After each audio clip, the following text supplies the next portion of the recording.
नमस्कार, मैं हूं आमिल बेग। आप देख रहे हैं सिटी बुलेटिन न्यूज़। पेश हैं आज के प्रमुख समाचार। दुर्गा पूजा, रामलीला और दशहरा पर्व को सकुशल शांतिपूर्ण ढंग से संपन्न कराने के लिए पुलिस और कार्यदायी विभागों के अधिकारियों एवं केंद्रीय दुर्गा पूजा रामलीला समन्वय समिति के पदाधिकारियों की एक बैठक आज कलेक्ट्रेट सभागार में जिलाधिकारी की अध्यक्षता में आयोजित की गई। बैठक में जिलाधिकारी चंद्र विजय सिंह ने संबंधित विभागों के अधिकारियों को अपने अपने संबंधित कार्यों को समय पर पूर्ण करने के निर्देश दिए तथा समितियों के पदाधिकारियों से जिला प्रशासन द्वारा जारी सुरक्षा एवं शांति से कार्यक्रम संपन्न कराने हेतु निर्देशों का अनुपालन किए जाने की अपेक्षा की। बैठक में मूर्ति विसर्जन हेतु सरजू नदी में निर्धारित जलस्तर के अनुसार व्यवस्था कराए जाने तथा प्लेटफार्म और बैरिकेडिंग आदि का कार्य समय से पूर्ण कराने के निर्देश दिए गए। उन्होंने नगर निगम, नगरपालिका और नगर पंचायत क्षेत्रों में सड़कों की मरम्मत आदि के कार्य को भी समय से पूर्ण करने के निर्देश दिए। वो 2 तारीख से लेके 11 तारीख तक शुरू हो रहे हैं और 12 को दशहरा भी है।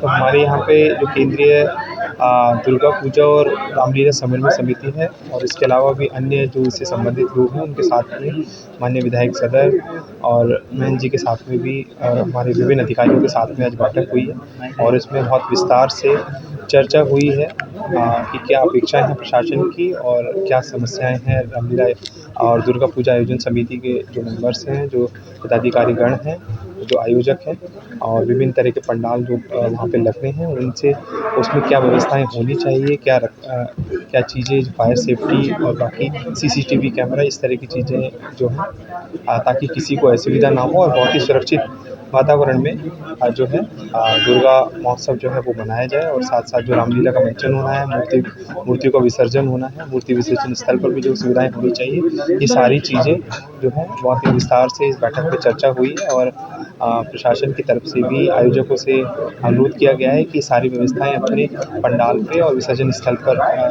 जो चीज़ें हैं वो रखें और प्रशासन की तरफ से भी जो चीज़ों की व्यवस्थाएं हुई उसके सभी अधिकारियों ने ये चीज़ें नोट कर ली और उनकी व्यवस्थाएं सुनिश्चित करने का हम लोग निर्देशित किया गया।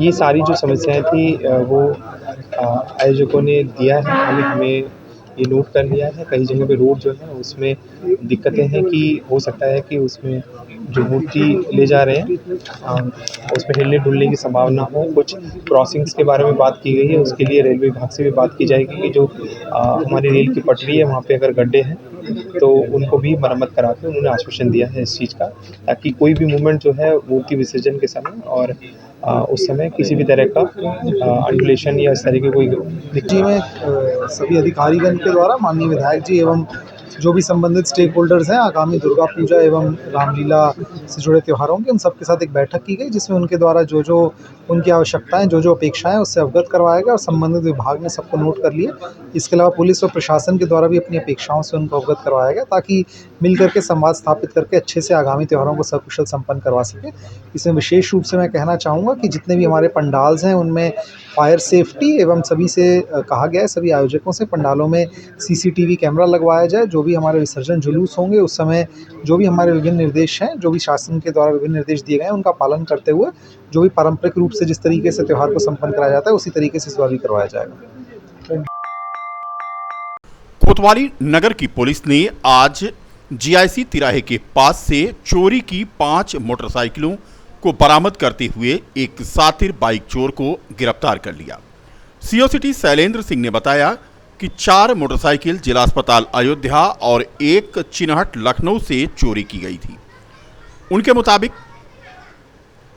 बाइक चोर नशे का आदी है, बाइक चोरी करके सस्ते दामों में बेच देता है। सीओ सिटी ने बताया कि आरोपी को गिरफ्तार करके जेल भेजा जा रहा है। बता दें कि जिला अस्पताल के सामने से 4 बाइक चोरी हुई थीं, जिनका आज खुलासा हो गया, जबकि एक बाइक लखनऊ के चिन्हट से आरोपी ने चोरी की थी। गिरफ्तार अभियुक्त उदय भान एक सातिर अपराधी है जिसके विरुद्ध भिन्न भिन्न थानों क्षेत्र में 10 मुकदमे पंजीकृत है और यह जनपद अंबेडकर का रहने वाला है। इसको कहाँ से गिरफ्तार किया गया है और किन टीमों ने गिरफ्तार किया है इसको? इसको GIC चौराहे से गिरफ्तार किया गया है और पूछताछ के क्रम में जिससे 5 मोटरसाइकिल बरामद हुई। सर, इसका मेन उद्देश्य क्या था? मोटरसाइकिल चुरा कर ये क्या करता? इस मोटरसाइकिल चुराकर ये नशे का आदी है और नशा स्मैक जैसा नशा करता है और इनको मोटरसाइकिलों को सस्ते दामों में बेचकर उससे जो पैसे प्राप्त करता था, नशा करता था और अय्याशी का काम करता था। ये जो विशाल श्रीवास्तव ये अकेले सब पूरा कांड करता था तो इसके साथ और कुछ? विशाल श्रीवास्तव अकेले ही काम करता था और इसके साथ में बेचने वाले गिरोह थे जो मोटरसाइकिल बिकवाते थे, उनसे अभी पूछताछ की जाएगी और उन पर विधिक कार्रवाई की जाएगी। कितनी गाड़ियाँ बरामद हुई हैं? चोरी करता था तो वो किस स्टाइल से चोरी करता था? वो स्थान कैसे चोरी, किसके जैसे हॉस्पिटल हुआ कैसे? वो मोटरसाइकिल चुराने का उसका एक उद्देश्य था। वो रोड पर खड़ा हो जाता था और जिसको देखता था कि वो अकेले मोटरसाइकिल से जा रहा और वो अंदर जैसे जाता था और चाबी रखता था और चाबी मिला के और उस मोटरसाइकिल को लेकर चला जाता था। कितनी गाड़ी बरामद हुई है इसके पास से? विशाल के पास से 5 मोटरसाइकिलें बरामद हुई हैं। ये सब इसी जनपद की बात? इसमें से 4 मोटरसाइकिल सिटी कोतवाली की हैं और 1 चिन्हट थाना क्षेत्र लखनऊ की है। दुखीराम की मौत पर समाजवादी पार्टी ने इसे मुद्दा बना लिया है। मृतक दुखीराम के आवास पर आगामी 22 सितंबर को शोक सभा करने का ऐलान आज समाजवादी पार्टी के सांसद अवधेश प्रसाद ने की। उन्होंने कहा कि रौनाही पुलिस पर कार्रवाई होनी चाहिए। सस्ते गल्ले की दुकान के आवंटन को लेकर बैठक में आवेदक दुखीराम के बेहोश होने और जिला अस्पताल में मौत होने का मामला सियासी तूल पकड़ रहा है। समाजवादी पार्टी ने इसे मुद्दा बनाया है। आज सांसद अवधेश प्रसाद ने पत्रकार वार्ता करते हुए रौनाही पुलिस को इसके लिए दोषी ठहराया। उन्होंने कहा कि रौनाही पुलिस ने दुखीराम को धक्का दिया और उसे मारा पीटा, जिससे वो बेहोश हो गया और जिला अस्पताल में उसकी मौत हो गई। रौनाही पुलिस ने जाति सूचक अपशब्द भी कहकर उसे धक्का दिया था। मृतक के घर पर वह शोक सभा करेंगे और सैकड़ों सपाई इसमें शामिल होंगे। रौनाही पुलिस पर कार्रवाई की मांग करते हुए उन्होंने मृतक की पत्नी को 50 लाख रुपए हर्जाना और सरकारी नौकरी की मांग की। रो रो कर उसकी पत्नी ने, रो रो कर उसकी भौजाई ने, रो रो कर उसकी बेटी ने ये बयान दिया कि हमारे पिता, हमारे पति, हमारे परिवार के दुखीराम जिनका नाम था, उम्र 35 साल थी, आए थे वोट डालने अमरपुर में वोटे के समय उन्होंने इतना कहा कि ये तो शेड्यूल कास्ट का कोटा था, सामान्य जात को कैसे हो गया। इसी पे पुलिस के लोग बावला हो गए और लोग भी गाली गलौज देने लगे बुरी तरह से।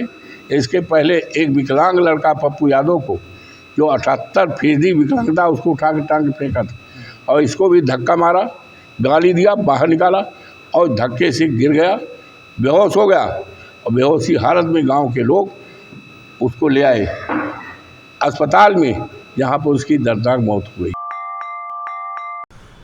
प्रदेश के डिप्टी सीएम केशव मौर्य आज अयोध्या पहुंचे। पीएम विश्वकर्मा योजना के लाइव प्रसारण में शरीक हुए केशव मौर्य ये कार्यक्रम ITI में आयोजित था। दिल्ली से प्रधानमंत्री नरेंद्र मोदी ने पीएम विश्वकर्मा योजना की आज शुरुआत की। यहां पर केशव मौर्य ने आज कहा कि प्रधानमंत्री का एक ही लक्ष्य है, जब तक गरीब अमीर नहीं बनेगा तब तक भारत दुनिया में नंबर 1 नहीं बनेगा। इसीलिए उनका लक्ष्य गरीबों को अमीर बनाना है, उनके जीवन को खुशहाल बनाना है। उन्होंने प्रदेश में होने वाले उपचुनाव को लेकर कहा कि सभी 10 सीटों पर भारतीय जनता पार्टी जीतेगी। बिल्ली की भाग से कभी कभी छींका टूटता है। समाजवादी पार्टी समाप्तवादी पार्टी बनेगी। समाजवादी पार्टी झूठ बोल करके, गुमराह करके 2024 के लोकसभा चुनाव में कुछ सीटें जीत ली थी, जिस पर उनको भी अपेक्षा नहीं रही होगी। जो हमारी कमियां थीं हम लोगों ने खोज लिया है और उसको सुधार करके 2027 में कमल खिलाएंगे। राष्ट्र के वर्धा से कार्यक्रम को संबोधित करेंगे। मेरे लिए गर्व का विषय है कि मैं भगवान श्री रामलला की जन्मभूमि अयोध्या से इस कार्यक्रम में सहभागी बन रहा हूं और यह योजना बहुत ही दूरगामी सोच का परिचायक है। समाज का हर वह वर्ग से जुड़ा हुआ बच्चा जो कुछ करना चाहता है, 18 साल से ऊपर उसकी उम्र होनी चाहिए, वो प्रशिक्षण प्राप्त कर सकता है, टूल किट प्राप्त कर सकता है, बैंक से ऋण प्राप्त कर सकता है प्रमाण पत्र के आधार पर। यह सारी इस योजना के अंदर व्यवस्थाएं की गई हैं और प्रधानमंत्री जी का एक ही लक्ष्य है, जब तक गरीब अमीर नहीं बनेगा तब तक भारत दुनिया में नंबर 1 नहीं बनेगा। इसलिए उनका लक्ष्य गरीब को अमीर बनाना है और उसके जीवन को खुशहाली लाना। लगभग मान के चलिए सभी सीटें वो वहाँ जांच कर रही है सरकार। अगर उसमें कोई सच्चाई होगी तो जो दोषी होंगे उन पर वहाँ की सरकार कार्रवाई करेगी। उत्तर प्रदेश में भी अपने मठ मंदिरें हैं और वहाँ भी ऐसे देखिए, वो बहुत क्षुद्र मानसिकता के लोग होंगे जो इस प्रकार के घटिया आचरण करते होंगे। अगर इसमें सच्चाई है, अभी तो ये प्रचारित है मीडिया में, लेकिन सच्चाई का पता करना चाहिए, भक्तों की भावनाएं आहत न होने पावे, इसके लिए कदम उठाएं। प्रमाण पत्र भी जारी किया गया, जांच करने का काम चल रहा है। यूपी में भी क्या लागू होगा?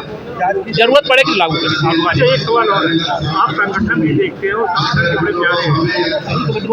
सीएम साहब यहाँ के जो पूर्व उनको लेकर सीएम साहब ने पूछा कि लल्लू जी कहाँ है, तो कभी कभी संगठन में जो तालमेल है वो देख। रौनाही के बरसेंडी गांव में सस्ते गल्ले की दुकान के आवंटन की खुली बैठक के दौरान आवेदक दुखीराम की मौत के मामले में आज एसपी ग्रामीण अतुल सोनकर ने अपना बयान जारी किया। उन्होंने कहा कि सुरक्षा की दृष्टि से स्थानीय पुलिस लगाई गई थी। पोस्टमार्टम रिपोर्ट में दुखीराम की मौत का कारण हार्ट अटैक आया है। फिर भी मृतक का परिवार अगर कोई शिकायत करता है तो निष्पक्ष रूप से उसकी जांच की जाएगी। बता दें कि दुखीराम कोटे के लिए आवेदक था और पुलिस के ऊपर आरोप है कि उसने धक्का दिया जिससे उसे हार्ट अटैक आया और उसकी जिला अस्पताल में मौत हो गई। हालांकि पुलिस ने आज इन आरोपों का खंडन किया। बता दें कि कल सदर तहसील के सामने गांव वाले धरने पर भी बैठे थे। पर थाना रौनाही पुलिस के संबंध में चल रही खबर के संबंध में अवगत कराना है कि दिनांक 18/9/24 को थाना रौनाही के ग्राम हाजीपुर बरसिंडी में कोटा चयन का चुनाव खुली बैठक के माध्यम से होना था, जिसमें शांति व सुरक्षा व्यवस्था की दृष्टिगत थाना स्थानीय से पुलिस बल की ड्यूटी लगाई गई थी। बैठक के दौरान पक्षकारों में आपस में विवाद की स्थिति उत्पन्न होने पर पुलिस द्वारा लोगों को समझा बुझाकर स्थिति को नियंत्रित किया गया। संज्ञान में आया है कि वहीं पर उपस्थित दुखीराम नाम के व्यक्ति की तबीयत अचानक खराब हो जाने के कारण उन्हें उनके परिजनों द्वारा तुरंत जिला अस्पताल ले जाया गया, जहां 18 तारीख को रात में ही उनकी मृत्यु हो गई थी। पोस्टमार्टम में मृत्यु का कारण cardiogenic shock as a result of antemortem myocardial infection है, जो कि हार्ट अटैक है, तथा किसी भी प्रकार की बाह्य चोट भी आना अंकित नहीं है। प्रथम दृष्टया स्थानीय पुलिस का प्रकरण से कोई संबंध नहीं, फिर भी यदि मृतक के परिजनों द्वारा कोई शिकायत प्राप्त होती है तो निष्पक्ष रूप से जांच कराकर इस पर कार्रवाई। राम मनोहर लोहिया अवध विश्वविद्यालय का 29वां दीक्षांत समारोह आज संपन्न हो गया। राज्यपाल आनंदीबेन पटेल ने 116 मेधावियों को स्वर्ण पदक दिया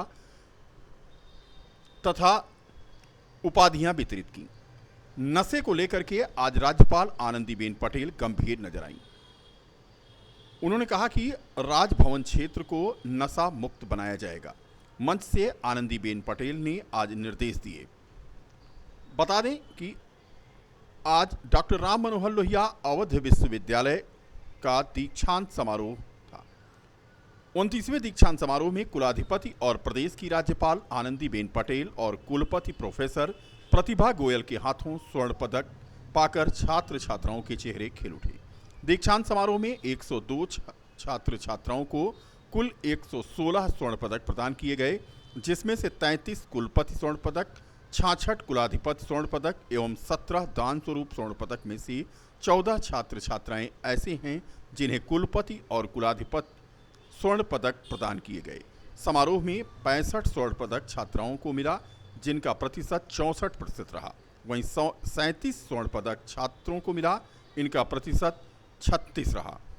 कुल मिलाकर के दीक्षांत समारोह में कुल 33 कुलपति स्वर्ण पदक छात्रों ने प्राप्त किया।